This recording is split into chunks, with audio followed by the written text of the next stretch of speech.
Due to concave mirror and convex mirror, image formation due to concave mirror and convex mirror. समझ गए? क्योंकि रे diagram बनाना सीखिएगा तो problem easily crack होगा आपसे। तो हेडिंग लिखिए, image formation due to concave mirror and convex mirror. Image formation, image formation, image formation due to concave mirror, due to concave mirror, due to concave mirror and convex mirror. Image formation due to concave mirror and convex mirror. समझ गए? उसके लिए पहले race का कुछ law ले लीजिए, race का कुछ लॉ ले लीजिए। जैसे पहला लॉ, लॉ फर्स्ट, अगर मान लो मैंने ये कॉन्केव मिरर लिया स्मॉल एपरेचर का, है ना, मतलब कर्व है लेकिन थोड़ा स्ट्रेट लगना चाहिए, जिसे पता चले कि एपरेचर बहुत ही छोटा है उसका, और इसका सेंट्रल पॉइंट आप पोल बोलते थे, और जिस स्फीयर से इसको काट के निकाला गया उसका सेंटर, इसका सेंटर ऑफ कर्वेचर होता था, ये सेंटर ऑफ कर्वेचर, और दोनों को मिलाने वाला ये स्ट्रेट लाइन आपका प्रिंसिपल एक्सिस होता था। तो पहला लॉ ये है कि अगर कोई भी रे प्रिंसिपल एक्सिस के बिल्कुल पैरेलल अगर जाए तो मिरर से रिफ्लेक्ट होने के बाद वो फोकस से पास करेगा। कहां से पास करेगा? बोलिए, कहां से पास करेगा?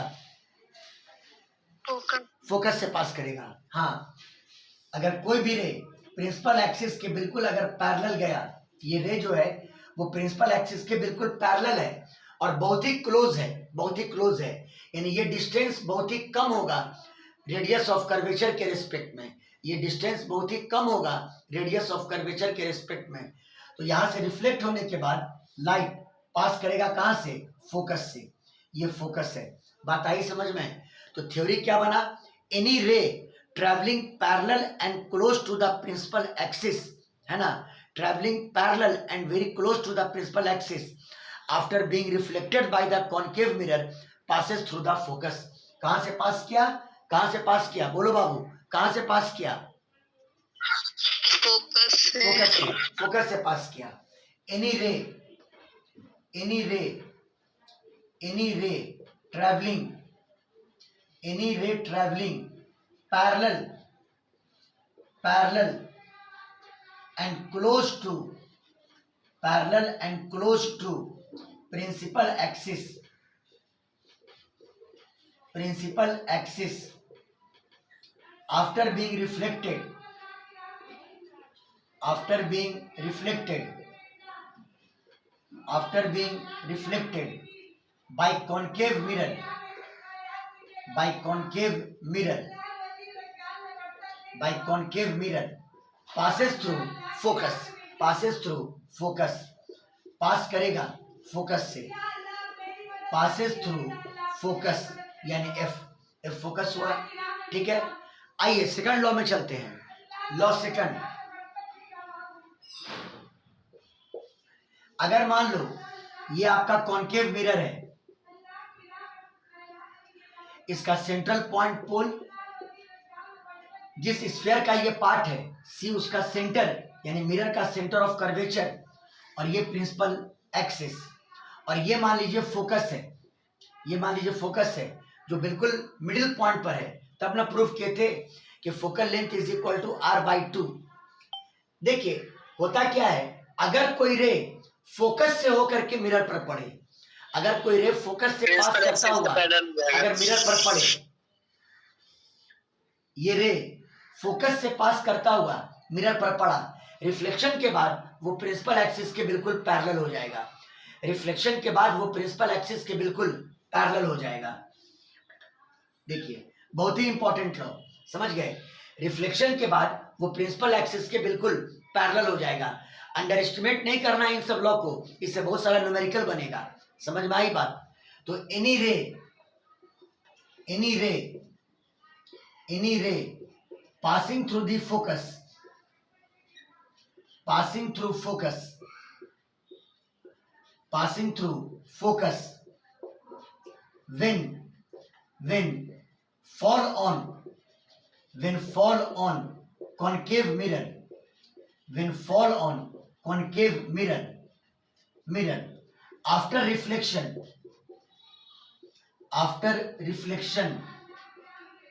becomes parallel to principal axis के बिल्कुल पैरेलल हो जाएगा। बोलो क्लियर है ये दोनों रूल? बोलो बाबू बोलो। Yes sir. स्क्रीनशॉट लीजिए, स्क्रीनशॉट। बहुत ही इंपॉर्टेंट क्लास है आज का, समझ गए?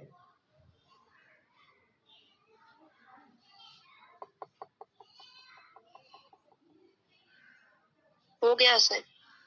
ठीक है, आइए लॉ थर्ड। No sir. दो लॉ तो हो ही गया। आइए लॉ थर्ड। मान लो ये आपका कॉन्केव मिरर है, एपरेचर एकदम छोटा लीजिएगा, और मान लीजिए ये उसका पोल 80, मान लो सेंटर ऑफ कर्वेचर, और ये प्रिंसिपल एक्सिस। समझ गए? कभी कभी रे ऐसा भी होता है जो सेंटर ऑफ कर्वेचर से होकर के पास करता है, तो सेंटर ऑफ कर्वेचर से कोई भी रे जाएगा तो वो मिरर पर नॉर्मली पड़ेगा, और आप जानते हैं कि नॉर्मल इंसिडेंस के लिए लाइट अपने पाथ को रिट्रेस करता है रिफ्लेक्शन के बाद। ये प्लेन मिरर में भी हम बता चुके हैं। बोलिए क्लियर है कि नहीं है? बोलिए। हाँ, कोई भी रे जो सेंटर ऑफ कर्वेचर से होकर के जाएगा, है ना, वो इस मिरर पर नॉर्मली पड़ा, मतलब एंगल ऑफ इंसिडेंस 0, तो एंगल ऑफ रिफ्लेक्शन भी 0, यानी लाइट अपने पाथ को रिट्रेस करेगा, यानी उसी पाथ से बैक हो जाएगा। बोलिए क्लियर है बाबू लोग? बोलिए। चलिए ठीक है। एनी रे passing through center of curvature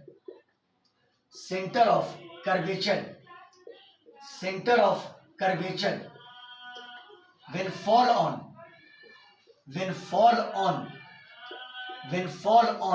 concave mirror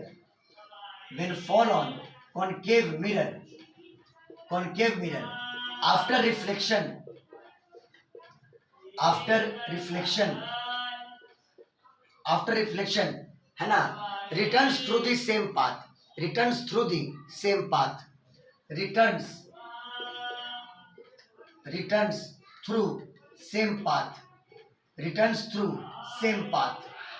समझ गए बात को? ये सब बात इमेज फॉर्मेशन में आपको ध्यान रखना होगा, न्यूमेरिकल में ध्यान रखना होगा। आइए, उसको लॉ तो नहीं कह सकते हैं, लेकिन फिर भी लॉ 4 कह देते हैं। मान लो ये आपका कॉन्केव मिरर है, ये इसका पोल ले लिया, और ये मान लो सेंटर ऑफ कर्वेचर। हो सकता है कोई रे आकर के पोल पर स्ट्राइक करे, मान लीजिए एक इंसिडेंट रे पोल पे आकर के स्ट्राइक किया, है ना, तो करोगे क्या कि पी पे नॉर्मल ड्रॉ करोगे। तो पी पे नॉर्मल कौन होगा? वो लाइन जो सी से पास करके जाएगा, है ना। सेंटर से कोई भी लाइन जो सरफेस को जाके टच करेगा या सरफेस को इंटरसेक्ट करेगा वही नॉर्मल होगा, तो ये नॉर्मल हो जाएगा। और इंसिडेंट रे और नॉर्मल के बीच का ये एंगल नाप लेना, एंगल ऑफ इंसिडेंस, और ओबेइंग लॉ ऑफ रिफ्लेक्शन, जब लाइट रिफ्लेक्ट होगा तो सेम एंगल से रिफ्लेक्ट हो जाएगा। समझ गए? तो ये एंगल थीटा, लाइट रिफ्लेक्ट हुआ, और ये एंगल भी कितना हो जाएगा? थीटा। इस बार नॉर्मल लाइन ये हो जाएगा। आपको नॉर्मल कहां पर गिराना होता है? At the point of incidence. और स्फेरिकल मिरर के केस में नॉर्मल हमेशा कहां से पास करेगा? सेंटर से। कहां से पास करेगा? बोलो, कहां से पास करेगा? सेंटर से। नॉर्मल हमेशा सेंटर से पास करेगा। समझ गए? ये 4 फिगर आप याद रख सकते हैं कॉन्केव मिरर के केस में। स्क्रीनशॉट लीजिए।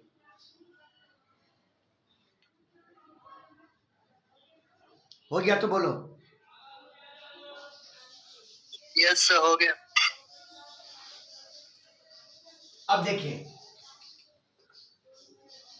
ये सब इजी वर्कआउट है, लेकिन कंफ्यूजन लोगों को बहुत रहता है, समझिए। अब आइए पहला केस फर्स्ट, अभी कॉन्केव मिरर को डिस्कस कर रहे हैं, कॉन्केव मिरर को डिस्कस कर रहे हैं हम लोग। मान लो ये मैंने कॉन्केव मिरर लिया, कुछ हम बना देते हैं, कुछ होमवर्क के रूप में आपको हम दे देंगे, करके बना के भेजिएगा हमको। ये मान लो पोल, ये मान लो सेंटर ऑफ कर्वेचर, और दोनों को मिलाने वाला स्ट्रेट लाइन, ये प्रिंसिपल एक्सिस, और मिडिल पॉइंट पर फोकस। बोलो क्लियर है? मान लो एक स्मॉल साइज का ऑब्जेक्ट हम यहाँ पे लेते हैं, मतलब वो ऑब्जेक्ट इन्फिनिटिव और सेंटर ऑफ कर्वेचर के बीच में, इधर क्या होगा इन्फिनिटिव, और यहाँ पे सेंटर ऑफ कर्वेचर, यानी object is kept between infinitive and centre of curvature. बोलो इस बात को, ऑब्जेक्ट को कहाँ रखा गया, बोलो बोलो। हाँ, between infinity and centre of curvature. Case first, object is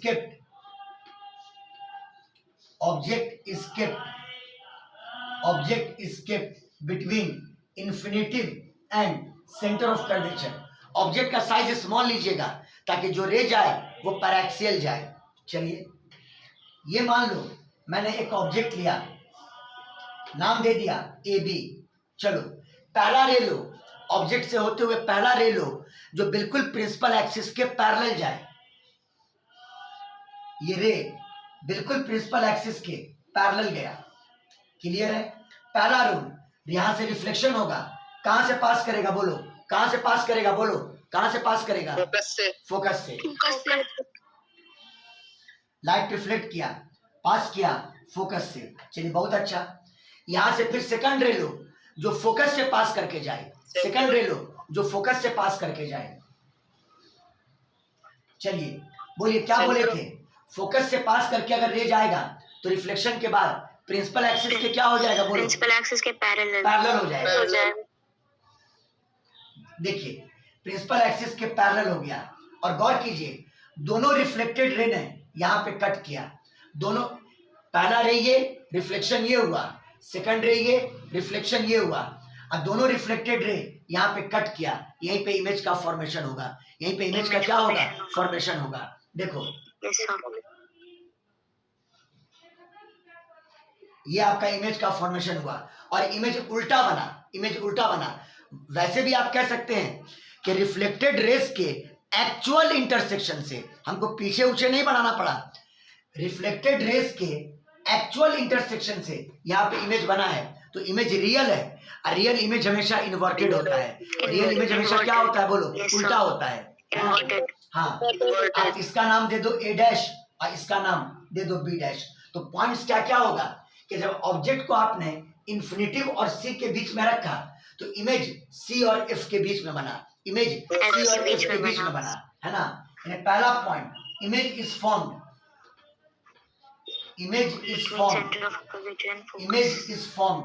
between C and F, image बना सी और एफ के बीच में। दूसरा पॉइंट, इमेज आपका रियल और इन्वर्टेड है, ये आपका इमेज है, ये आपका इमेज है, ये आपका इमेज है, और ये आपका ऑब्जेक्ट है। इस बात को भूलिएगा मत, ये आपका ऑब्जेक्ट है, इमेज आपका रियल और इन्वर्टेड है। और साइज देख लो, इमेज का साइज ऑब्जेक्ट से छोटा है ना, डिमिनिश साइज है ना। इमेज का साइज ऑब्जेक्ट से क्या है, बोलिए ऑब्जेक्ट से क्या है, छोटा है। हाँ हाँ, इमेज इज वो सब तब जब मैग्निफिकेशन निकालेंगे तो और क्लियर हो जाएगा। Image is real and inverted, image is real and inverted, है ना। और इसका size, its size is very low या very less with respect to that of object, ये करने आना चाहिए, नहीं आएगा न्यूमेरिकल नहीं बनेगा। इसको लेंस के साथ मिला देगा, इसको प्लेन मिरर के साथ मिला देगा, और क्वेश्चन देगा आपको। स्टैंडर्ड क्वेश्चन ऐसे ही बनता है कि नहीं कमर, बोलो यस सर। चलिए ये पहला केस आपका मैंने डील कर दिया, प्रैक्टिस कीजिएगा, ये नहीं कि इग्नोर कर दीजिएगा लोगों के जैसा, इग्नोर मत कीजिएगा, प्रैक्टिस कीजिएगा, इसको स्क्रीनशॉट लीजिए।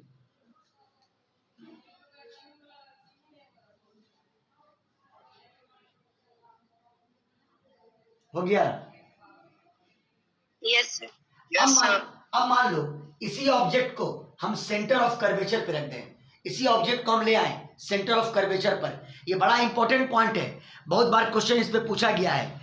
अगर ऑब्जेक्ट सेंटर ऑफ कर्वेचर पर है, इमेज भी सेंटर ऑफ कर्वेचर पर ही बनेगा। इमेज भी कहाँ बनेगा, बोलो कहाँ बनेगा? Centre of curvature. हाँ, ये बहुत ही इंपॉर्टेंट रूल है, इस पे बहुत बार क्वेश्चन पूछे हुआ है, समझ गए? साइज भी इक्वल होगा सर। हाँ, साइज भी इक्वल होगा, लेकिन रियल और इन्वर्टेड होगा। आइए देखिए,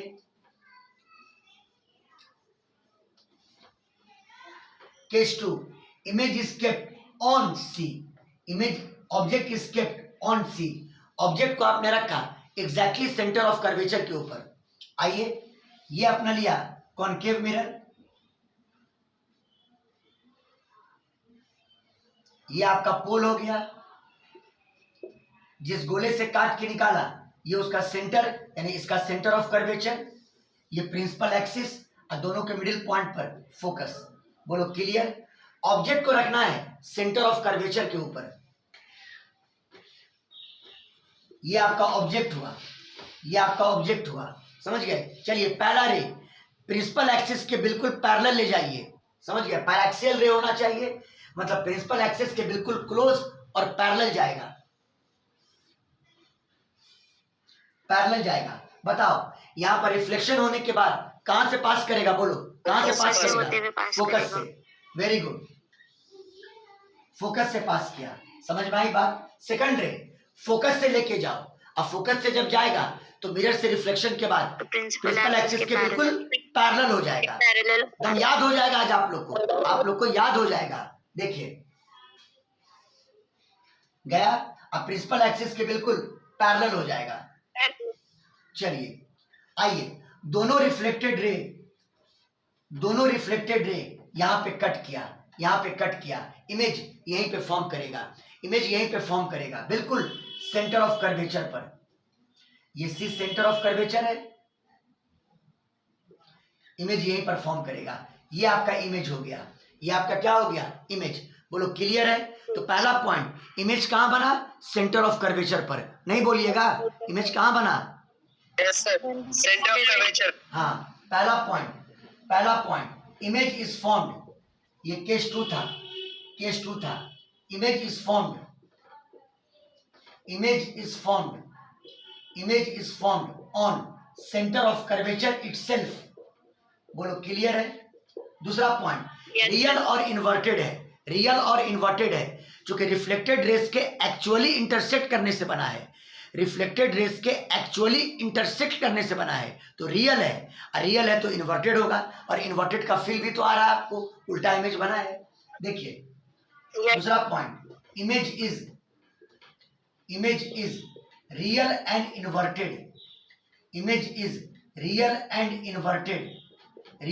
इन्वर्टेड। और तीसरा पॉइंट, इमेज का साइज ऑब्जेक्ट के साइज के बराबर होगा, ये भी याद रखिएगा।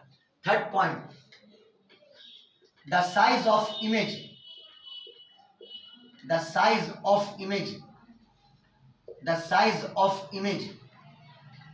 is equal to the size of object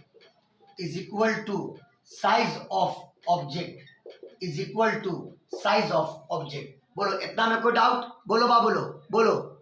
no sir. नहीं, हम नो सर। अच्छा, हम दो ठो और बनाते हैं, एक होमवर्क दे देते हैं आपको। ऑब्जेक्ट को जब सी और एफ के बीच में रखेंगे, ये होमवर्क में आप लोग कर लीजिएगा। कि हम ही कर दें? बोलिए, कि हम खुद कर दें? नहीं सर, करूंगी आप लोग। चलिए ठीक है, चलिए स्क्रीनशॉट लीजिए।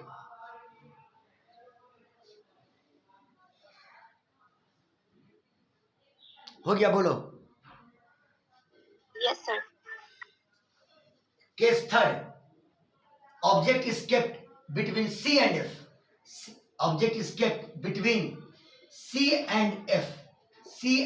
एफ, है ना? ये आपको दे देते हैं HW के रूप में, जरा करके देखिएगा तो। खाली हम फिगर ड्रॉ कर देते हैं।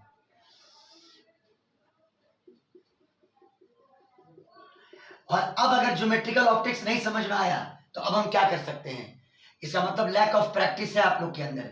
ये ये सेंटर ऑफ कर्वेचर और ये फोकस, और ऑब्जेक्ट को रखा गया है सी और एफ के बीच में। ये ऑब्जेक्ट, इसका इमेज आप लोग ट्रेस कीजिएगा। बात फॉलो किए?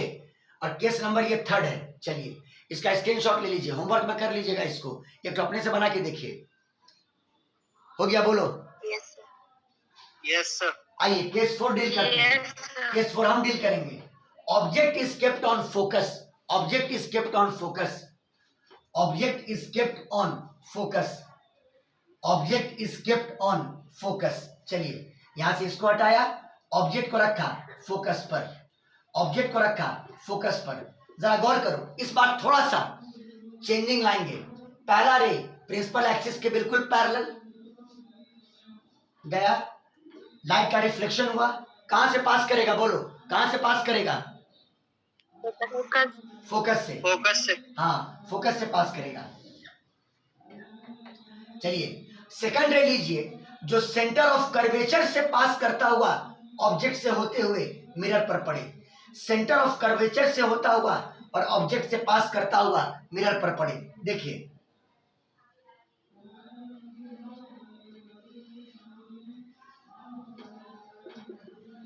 ठीक है, देखिए ये रे सेंटर ऑफ कर्वेचर से होता हुआ, ऑब्जेक्ट से होता हुआ मिरर पर पड़ा। क्या ये लाइट मिरर पर नॉर्मली पड़ा है? नॉर्मली पड़ा है? बोलो। Yes sir. हाँ, लाइट अपने पाथ को रिट्रेस कर देगा। तो दो रिफ्लेक्टेड रे है, एक रिफ्लेक्टेड रे ये और एक रिफ्लेक्टेड रे ये, दोनों रिफ्लेक्टेड रे पैरेलल हो गया। दोनों रिफ्लेक्टेड रे क्या हो गया? बोलो, मिलेगा। क्या हो गया? पैरेलल। और पैरेलल रे कहां पे जाके कट करता है? इन्फिनिटिव पर।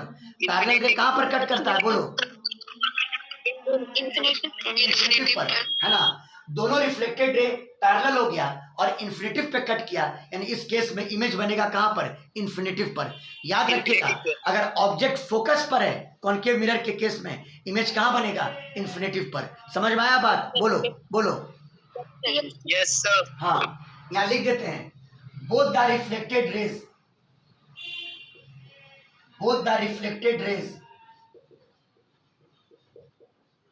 both the reflected rays become parallel,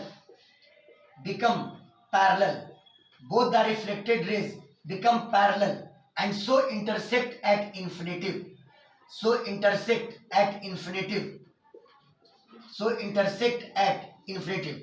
दोनों रिफ्लेक्टेड रे इन्फिनिटिव पर इंटरसेक्ट करेगा। Infinitive where the image is formed, where the image is formed, जहां पे इमेज बनेगा, where the image is formed, where the image is formed, जहां पे आपका image form करेगा। यानी ये रूल भी याद रखिएगा कि अगर फोकस पर ऑब्जेक्ट है कॉन्केव मिरर के केस में, इमेज कहां पर बनेगा? बोलो, कहां बनेगा? इन्फिनिटिव पर। इमेज आके बनेगा इन्फिनिटिव पर। बात आई समझ में? बोलिए बाबू लोग। और अब एक लास्ट केस बहुत ही इंपॉर्टेंट, अगर ऑब्जेक्ट को रख दिया जाए पोल और फोकस के बीच में, कहां रख दिया जाए? बोलो, कहां रख दिया जाए? पोल और फोकस मिरर बनेगा। हाँ, और इस केस में भी, ये जो भी केस डील किया, ऑब्जेक्ट फोकस पर है, इस केस में भी इमेज रियल और इन्वर्टेड ही है। क्योंकि रेस जाकर के इन्फिनिटिव पर इंटरसेक्ट कर रहा है तो इमेज रियल और इन्वर्टेड है। समझ में आई बात? लेकिन ये लास्ट केस पोल और फोकस का थोड़ा कॉन्ट्राडिक्टरी होगा। स्क्रीनशॉट ले लो। हो गया कमर बाबू? यस सर, हो गया।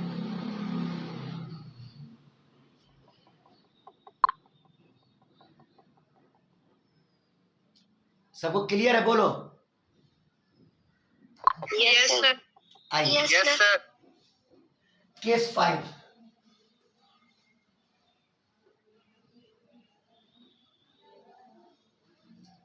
Case 5, when object is kept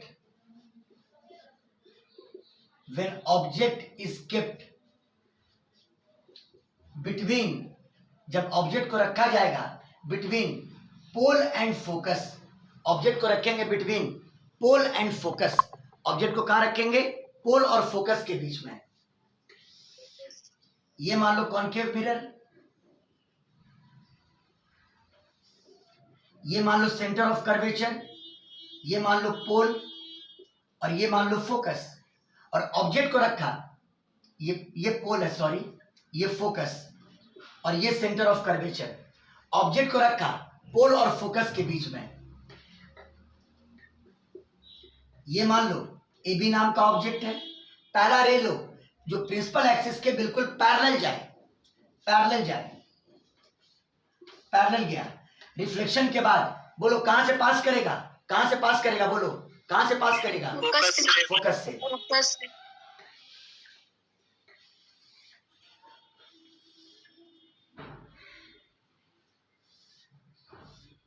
चलिए फोकस से पास किया है ना।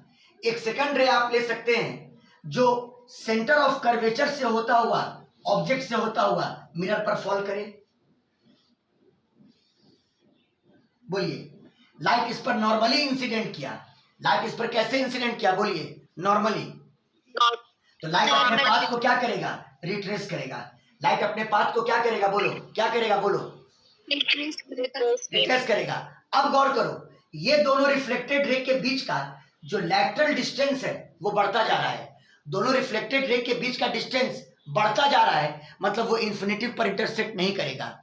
इन्फिनिटिव पर इंटरसेक्ट नहीं करेगा। पैरेलल होता तब इन्फिनिटिव पर कट करता। यहाँ पैरेलल नहीं है, इसीलिए इन्फिनिटिव पर इंटरसेक्ट नहीं करेगा। समझ में आया बात? तो क्या करोगे, दोनों रिफ्लेक्टेड रे को अब पीछे बढ़ाओ। दोनों रिफ्लेक्टेड रे को क्या करो? पीछे बढ़ाओ। इसको भी आप पीछे प्रोड्यूस बैक कीजिए और इसको भी आप पीछे प्रोड्यूस बैक कीजिए। यहाँ पे कट करता हुआ अपीयर होगा, यहाँ पे कट करता हुआ अपीयर होगा। और जब कट करता हुआ अपीयर हो तो इमेज वर्चुअल होता है, और वर्चुअल है तो इरेक्ट यानी सीधा होगा। बोलो, क्लियर हुआ? बोलो बाबू लोग, बोलो। Yes sir. हाँ, यस सर। यहाँ पे इमेज बिल्कुल वर्चुअल और इरेक्ट होगा, है ना। ये आपका इमेज हो गया।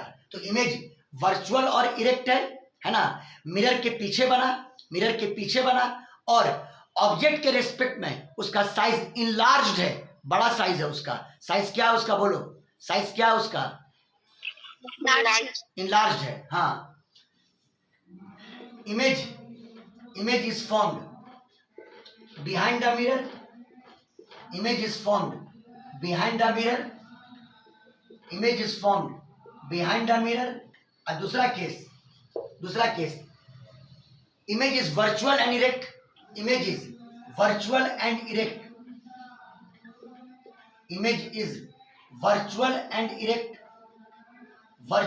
एंड इरेक्ट और इमेज का साइज ऑब्जेक्ट के रेस्पेक्ट में इनलार्ज्ड है।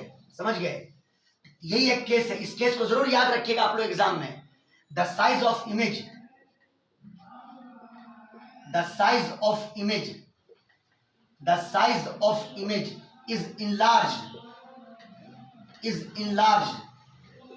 is enlarged with respect to object। with respect to किसके? ऑब्जेक्ट। बोलो बाबू, रे डायग्राम का ये कॉन्सेप्ट हम आप लोग का क्लियर कर पाए कि नहीं कर पाए? बोलिए। Yes sir. एक बार प्रैक्टिस कर लीजिएगा तो आपको न्यूमेरिकल में कोई दिक्कत नहीं होगी। हम अभी लिंक ब्रेक कर रहे हैं, सेकंड लिंक भेज रहे हैं आप लोग को। बीच में खराब हो जाएगा तो अच्छा नहीं लगेगा। स्क्रीनशॉट ले लो, पहले इसका स्क्रीनशॉट ले लीजिए। तो ये सारा रे डायग्राम मैंने आप लोग को क्लियर कर दिया कॉनकेव मिरर के केस के लिए। अब आ जाइए कॉन्वेक्स मिरर में, तो उसमें एक ही केस ही होता है। समझ गया बात को? तो इसका स्क्रीनशॉट तो आप ले चुके हैं। Image formation due to convex mirror. देखिए हम लोग कितना डायग्राम बनाए अभी तक? कितना डायग्राम बनाए हम लोग अभी तक? 4 की 5? 4 डायग्राम और एक होमवर्क हमने दिया है। ठीक है, आइए ये बताओ तो इमेज बनने का फील आया कि नहीं आया? बोलो। Yes sir. मतलब 10th क्लास के रेस्पेक्ट में कमर, बोलो कमर। सर 10 में सेम चीज पढ़ा था। लेकिन क्लैरिटी आया कि नहीं आया? यहाँ पर क्लैरिटी। यस। अब देखिए कॉन्वेक्स मिरर के केस में बस एक ही केस होता है, इमेज फॉर्मेशन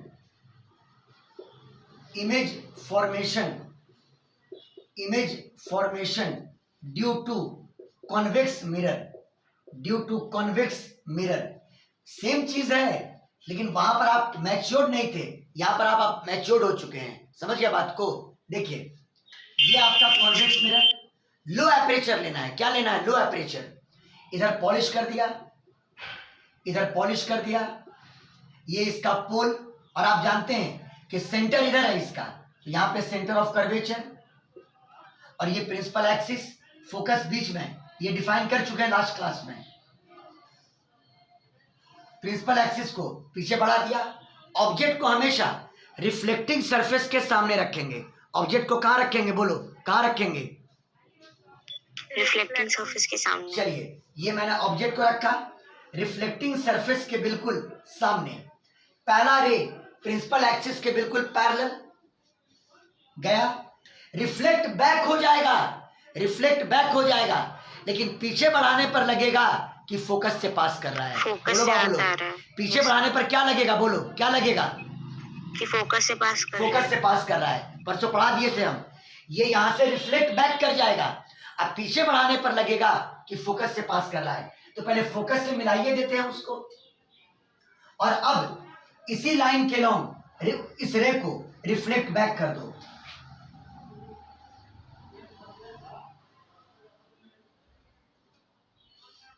चलो रिफ्लेक्ट बैक कर दिया। तो चलिए ये रे मिरर पर पड़ा, कॉन्वेक्स मिरर पर, रिफ्लेक्ट बैक हुआ, पीछे बढ़ाया, लगता है कि फोकस से डाइवर्ज आउट हो रहा है, फोकस से डाइवर्ज आउट हो रहा है। बोलो क्लियर?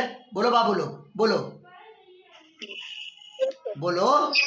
हाँ, एक सेकंड रे ऑब्जेक्ट से ऐसा लो कि जब वो मिरर पर पड़े तो आगे बढ़ाने पर लगे कि वो सी से गुजरता, आगे बढ़ाने पर लगे कि वो कहां से गुजरता, बोलो कहां से गुजरता? हाँ, सी से गुजरता। इसको आगे बढ़ाने पर ये लगता कि ये सी से गुजरता। इसका मतलब ये जो इंसिडेंस हुआ ये नॉर्मल इंसिडेंस हुआ। बोलो कमर, ये इंसिडेंस कैसा इंसिडेंस हुआ? नॉर्मल इंसिडेंस, यानी एंगल ऑफ इंसिडेंस जीरो, तो एंगल ऑफ रिफ्लेक्शन भी जीरो। लाइट अपने पाथ को रिट्रेस कर देगा। तो देखो एक रिफ्लेक्टेड रे ये हुआ और एक रिफ्लेक्टेड रे ये हुआ। अब आप गौर कीजिए, ये दोनों रिफ्लेक्टेड रे पैरेलल नहीं है, बल्कि उनके बीच का डिस्टेंस, लैटरल डिस्टेंस बढ़ता जा रहा है। उनके बीच का लैटरल डिस्टेंस बढ़ता जा रहा है। तो उसके लिए दोनों को पीछे प्रोड्यूस बैक कीजिए। जब प्रोड्यूस बैक कीजिएगा तो यहां पर कट करता हुआ अपीयर होगा। यहां पर कट करता हुआ क्या होगा? बोलो क्या होगा? बोलो अपीयर होगा। आपका इमेज यहीं पर बनेगा। ये आपका इमेज हुआ। तो ये अगर आपका ऑब्जेक्ट है तो ये आपका इमेज होगा। नाम A डैश B डैश। बोलो इमेज वर्चुअल और इरेक्ट। वर्चुअल क्यों? चूंकि रिफ्लेक्टेड रेज ने एक्चुअली में कट नहीं किया, उनको पीछे बढ़ाने पर कट करता हुआ अपीयर हुआ, इसीलिए इमेज वर्चुअल है। अब वर्चुअल है तो इरेक्ट है, और उसका साइज ऑब्जेक्ट के रिस्पेक्ट में हाईली डिमिनिश्ड है, बहुत ही छोटा है, हाईली डिमिनिश्ड है। समझ गए बात को? देखो इमेज इज, बस इसमें एक ही केस है, image is virtual and erect. Image is virtual and erect. Image is virtual and erect. Size is highly diminished. Size is highly diminished.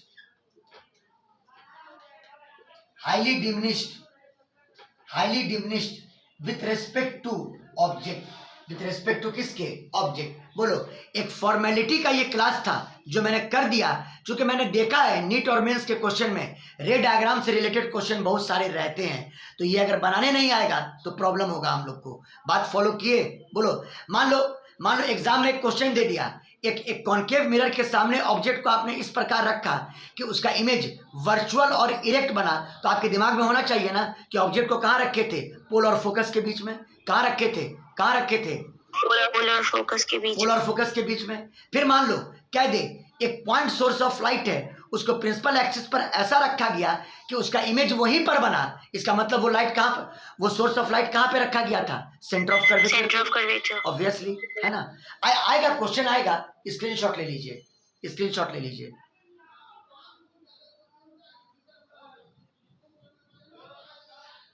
बोलिए हो गया? यस हो गया। एक न्यूमेरिकल से हम इस क्लास को खत्म करते हैं। अभी लाइबा ने कहा था कि टेंथ में पढ़े थे सर हम, तो चलिए आज एक क्वेश्चन बनाएंगे अपने टेंथ के कॉन्सेप्ट से। मतलब ये आपके बात का कोई मतलब हम ये नहीं कह रहे हैं, हम प्रोवोक नहीं कर रहे हैं, बस एक क्वेश्चन है छोटा सा मेरा। Yes, sir. ये मान लो एक कॉन्केव मिरर, आप समझदार हैं, आप जानते हैं कि सर कमेंट नहीं करते हैं, मोरल बूस्टअप के लिए बोलते हैं ये सब बात। चलो, ये पोल और ये सेंटर ऑफ कर्वेचर, कमर ध्यान देना क्वेश्चन को, इसका रेडियस ऑफ कर्वेचर दिया हुआ है r बराबर मान लो 10 सेंटीमीटर, r बराबर 10 सेंटीमीटर। इस मिरर का यानी रेडियस ऑफ कर्वेचर ये पूरा r बराबर दिया हुआ है 10 सेंटीमीटर, और एक रे बिल्कुल प्रिंसिपल एक्सिस के पैरेलल गया और प्रिंसिपल एक्सिस से उसकी हाइट 8 सेंटीमीटर है, प्रिंसिपल एक्सिस से उसकी हाइट 8 सेंटीमीटर है। इस रे का रिफ्लेक्ट करेगा और प्रिंसिपल एक्सिस के किसी पॉइंट को कट करता हुआ वो पास करेगा। बोलो क्लियर है? आपको निकालना है ये डिस्टेंस कितना होगा, आपको निकालना है ये डिस्टेंस कितना होगा। बोलो सवाल समझ में आया? बोलो बाबू लोग बोलो। ये इंसिडेंट रे, ये इंसिडेंट रे, हम समझ रहे हैं आंसर क्या है, हम समझ रहे हैं, आप लोग आंसर क्या दीजिएगा? आप कहिएगा ये फोकस हो गया, ये फोकल लेंथ हो गया, अब फोकल लेंथ बराबर r/2 यानी 10/2 यानी 5 सेंटीमीटर, और पहला ऑप्शन 5 सेंटीमीटर दिया रहेगा, टिक मार के आ जाइएगा, आंसर गलत आपका होगा। बोलो क्लियर? बोलो बोलो। Yes, sir. अब पूछो गलत क्यों होगा, पूछो गलत क्यों होगा? सर गलत क्यों होगा? ये फॉर्मूला मैंने प्रूफ किया था किस केस के लिए? जब रे प्रिंसिपल एक्सिस के बहुत क्लोज हो। जरा गौर कीजिए, ये रे प्रिंसिपल एक्सिस से 8 सेंटीमीटर की दूरी पर है। आप रेडियस की तुलना में देख लीजिए, रेडियस 10 सेंटीमीटर है, तो क्या आर के तुलना में वो हाइट बहुत ही कम है क्या? बोलो कि कंपेरेबल है, बहुत ही कम है कि कंपेरेबल है? कंपेरेबल है। हाँ, 1 सेंटीमीटर होता, 2 सेंटीमीटर होता, तब कह सकते थे कि वो रे पैराक्सियल है। अभी ये रे पैराक्सियल नहीं है, बात फॉलो किए, इसका मतलब ये फोकस नहीं होगा, ये फोकस नहीं है। समझ गए बात को? बोलो कमर बोलो। Yes, sir. Yes, sir. फंस गया ना इस क्वेश्चन में हम लोग? बोलिए। अरे कोई कुछ बोल ही नहीं रहा है भाई। Yes, sir. अरे भाई F बराबर r/2 हम किस केस के लिए लाए थे? पैराक्सियल रे के लिए, मतलब रे अगर प्रिंसिपल एक्सिस के बहुत क्लोज होकर के जाए। समझ गए? Close है। हाँ, Yes, यहाँ पर यहाँ पे बहुत ज्यादा का गैप है, यहाँ पे गैप बहुत ज्यादा का है, यहाँ पे गैप बहुत ज्यादा का है। Yes, sir. समझ में आई बात? तो आइए, Yes, sir. तो अब क्वेश्चन बनेगा कैसे? आपको ये डिस्टेंस निकालना है, तो मैंने लॉजिक सिखाया था। आप करो क्या, इस पॉइंट पर लाइट इंसिडेंट हुआ, वहां पे नॉर्मल ड्रॉ कर दो। नॉर्मल का मतलब क्या होगा? सेंटर से पास करने वाला लाइन जो ए को ज्वाइन करेगा, ये नॉर्मल लाइन हो जाएगा, ये नॉर्मल लाइन हो जाएगा। ये आपका नॉर्मल लाइन हो गया, नॉर्मल। तो देखो, इंसिडेंट रे और नॉर्मल के बीच का ये एंगल थीटा, रिफ्लेक्टेड रे और नॉर्मल के बीच का ये एंगल भी थीटा, और कल ज्योमेट्री बताए थे ये एंगल भी थीटा, है ना? आप करो क्या, इस पॉइंट का कुछ नाम दे दो। मान लो हम आर नाम दे दिया, आर नाम दे दिया, कोई आपत्ति? आर नाम नहीं दो, आर नाम नहीं दो, आर रेडियस ऑफ कर्वेचर। जी नाम दे दिया। बोलिए क्लियर है? कल क्या बताए थे? जी से उस पर क्या गिरा देना, क्या गिरा देना? बोलो क्या गिरा देना? परपेंडिकुलर। कोई प्रैक्टिस नहीं किया है उस चीज को, Yes, sir. कोई प्रैक्टिस नहीं किया है। सब लोग ये सोच करके कि 10th क्लास में पढ़ना था, इग्नोर कर दिए। जी से इस पर क्या गिरा देना? एसी पर क्या गिरा देना? बोलो क्या गिरा देना? परपेंडिकुलर। जी से एसी पर गिरा देना परपेंडिकुलर। अब ट्रायंगल आइसोसेल्स है, तो ये साइड और ये साइड आपका बाइसेक्ट हो जाएगा, बाइसेक्ट हो जाएगा। ये बताओ सीपी, सी और पी, सीपी रेडियस हुआ, रेडियस हुआ, तो सीए भी तो रेडियस हुआ। सीपी अगर रेडियस है Yes, sir. तो सीए भी तो रेडियस है। सीपी और सीए दोनों रेडियस है, यानी 10 सेंटीमीटर, यानी 10 सेंटीमीटर। अगर इसका नाम एम दे दें और सीए 10 सेंटीमीटर है, तो बताओ सीएम क्या होगा? बोलो सीएम क्या होगा? 5 सेंटीमीटर। बहुत अच्छा, 5 सेंटीमीटर। 5 सेंटीमीटर, बहुत अच्छा। आप लोग ने बहुत बड़ा काम कर दिया, है ना? अब आप किसी भी तरीके से जीसी का मान निकाल लीजिए। किसका मान? जीसी का।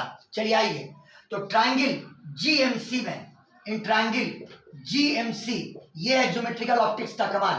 इन ट्रायंगल जीएमसी अगर cos थीटा लगाएं तो b by H, cos theta is equal to b by एच। अब b का मान कितना बोलो, b का मान कितना बोलो, 5 सेंटीमीटर। कितना कितना 5 सेंटीमीटर। 5 सेंटीमीटर, हाँ 5 सेंटीमीटर।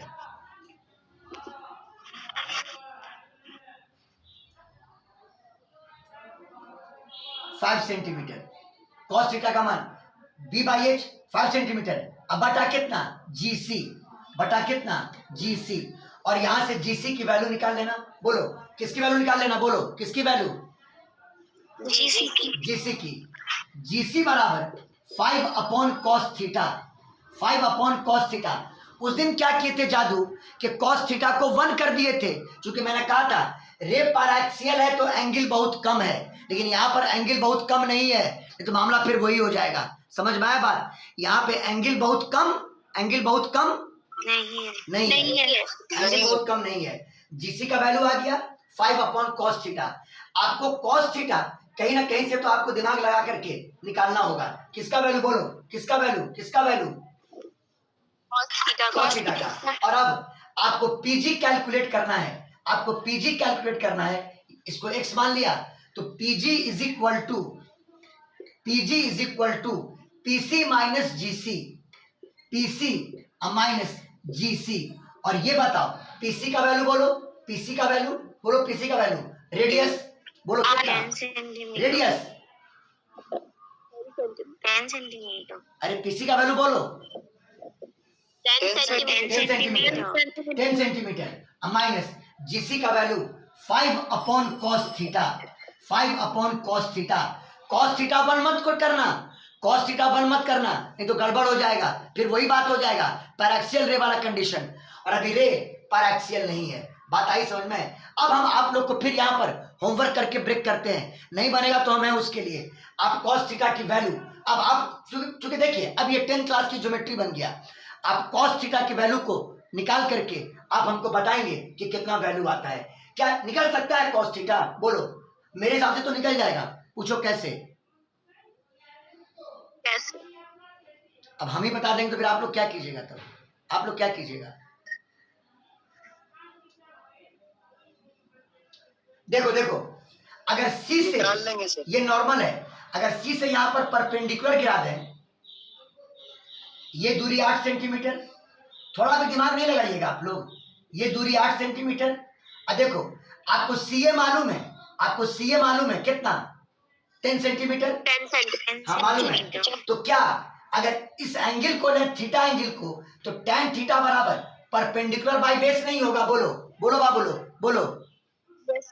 Yes sir. हाँ मतलब अगर इसका नाम हम कुछ दे दें n, तो ट्रायंगल CAN में, इन ट्रायंगल CAN में अगर लगाएं tan थीटा, तो tan थीटा बराबर ये परपेंडिकुलर का काम किया, नहीं tan थीटा मत लगाओ, ये P का काम किया और ये H का काम करेगा, sin थीटा लगाओ, sin थीटा, sin थीटा बराबर P का मतलब 8 और H का मतलब CA, और CA का मतलब 10, CA का मतलब कितना 10, 2 चौके 8 और 2 पचे 10, साइन थीटा आ गया कितना 4/5। और जब साइन थीटा आ गया तो क्या कॉस थीटा नहीं आ जाएगा, ये हो जाएगा आपका P/H, और यहां से B का value under root H square minus P square, और अंडर रूट 25 माइनस 16 जिसका वैल्यू 9, और 9 का रूट कितना 3, B आ गया। और अब बताओ कॉस थीटा का वैल्यू B/H, B का मान 3 और H का मान कितना 5, बोलो कॉस थीटा कितना आ गया, बोलो कितना आ गया, बोलो 3/5। और अब यहाँ पर पुट कर दो कॉस थीटा का वैल्यू, आपको PG का डिस्टेंस आ जाएगा। देयरफॉर PG बराबर 10 माइनस 5 बाई कॉस थीटा, और कॉस थीटा का वैल्यू 3/5, 3/5 बराबर 10 माइनस 25/3, 25/3, 10 दिया 30, 30 में से 25 किया 5, 5/3 सेंटीमीटर। बताओ क्वेश्चन कैसा लगा आप लोग को, बोलिए बोलिए। अच्छा था सर। अच्छा था सर। चलिए स्क्रीनशॉट ले लीजिए, प्रैक्टिस कीजिएगा। रे पैराक्सियल नहीं था, इसीलिए आप इसको फोकल लेंथ नहीं बोल सकते थे, फोकल लेंथ आप इसको नहीं बोल सकते थे। समझ में आया बात? बोलो लाइबा, Yes, sir. क्लियर है? Yes, sir. चलिए आज मैंने Yes, पढ़ा sir. दिया आपको image formation due to concave mirror and convex mirror, हर तरह का केस आपको डील कर दिए। अगला क्लास में मिरर फॉर्मूला और न्यूमेरिकल्स आपका ओपन हो जाएगा। अब मिरर के सामने पार्टिकल एसेक्शन करे तो इमेज भी एसेक्शन करेगा। अगर ऑब्जेक्ट का एम्पलीट्यूड दिया हुआ है, इमेज का एम्पलीट्यूड क्या होगा, एक से एक स्टैंडर्ड क्वेश्चन आने वाला है। अब समझ में आई बात? बस एक क्लास और क्लियर कर लेने के बाद समझ गया बात को? बोलिए कोई डाउट? बोलिए। No, sir. No sir. Screenshot ले लीजिए। हाँ एक चीज पूछ सकते हैं आप लोग से, कल ये वाला क्लास हम लोग सुबह में 8 बजे रख दें, ये वाला क्लास बोलो 8 बजे। Yes, sir. हाँ Yes, sir. ताकि कल मिरर फॉर्मूला का खेले क्लियर हो जाए, अगला वीक में खाली न्यूमेरिकल बने हम लोग का। स्क्रीनशॉट ले लीजिए।